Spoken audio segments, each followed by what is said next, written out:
అందరికీ నమస్కారం.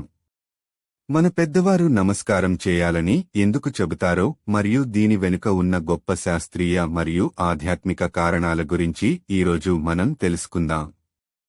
నమస్కారం అనగా నాలో ఉన్న దైవత్వం మీలో ఉన్న దైవత్వాన్ని నమస్కరిస్తోంది అని అర్థం. ఇది కేవలం శరీర భాష మాత్రమే కాదు, మన శరీరం, మనసు, ఆత్మకు ఎంతో మేలు చేసే శాస్త్రీయ చర్య. నమస్కారం చేసేటప్పుడు మన వేళ్ల చివర ఉండే కీలక నాడీ కేంద్రాలు ఉత్తేజితమవుతాయి. ఇవి మన మెదడు పనితీరును మెరుగుపరచడమే కాకుండా మన దృష్టి శక్తి, రక్త ప్రసరణ మరియు శారీరక సామర్థ్యాన్ని పెంచుతాయి. మన మెదడుకు రెండు భాగాలు ఉంటాయి. ఎడమ భాగం తర్కశక్తిని అనగా రీజనింగ్ శక్తిని, కుడి భాగం సృజనాత్మకతను అనగా క్రియేటివిటీని నియంత్రిస్తుంది. నమస్కారం చేయడం వల్ల ఈ రెండు భాగాల మధ్య సమతుల్యత ఏర్పడి మన మనస్సు మరింత స్పష్టంగా పనిచేస్తుంది. మన చేతుల్లో అనేక రకాల వైరస్లు మరియు బ్యాక్టీరియాలు ఉంటాయి. అందుకే హస్తమేళనం అనగా హ్యాండ్ షేక్ కన్నా నమస్కారం చేయడం శారీరక ఆరోగ్యానికి చాలా మేలైనది. నమస్కారం చేయడం వల్ల మన శరీరంలోని శక్తి కేంద్రాలు సమతుల్యతలో ఉంటాయి.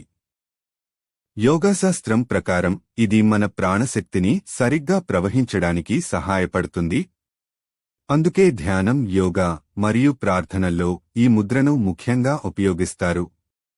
నమస్కారం చేయడం మనలో వినయాన్ని పెంచుతుంది. ఇది మన జీవితంలో గౌరవాన్ని, సమతుల్యతను మరియు శాంతిని తీసుకువస్తుంది. భారతదేశంలో ప్రాంతాన్ని బట్టి నమస్కారం చేసే విధానం మారవచ్చు. కొన్ని చోట్ల వినమ్రంగా రెండు చేతులు భూమికి దగ్గరగా ఉంచి నమస్కారం చేస్తారు. మరికొన్ని చోట్ల ఒక చెయ్యి గుండెల మీద ఉంచి నమస్కారం చేస్తారు. కాని ప్రతి రూపంలోనూ నమస్కారం ఒక శక్తివంతమైన ప్రక్రియ. మన మెదడులో హార్మోన్ల విడుదలకు నమస్కారం సహాయపడుతుంది. ఇది మనకు శాంతిని, సానుకూల ఆలోచనలను అందిస్తుంది. మన పురాతన సంప్రదాయాలు అత్యంత శాస్త్రీయమైనవి. అవి కేవలం ఆచారాలే కాదు, ఆరోగ్యకరమైన జీవన విధానాలు.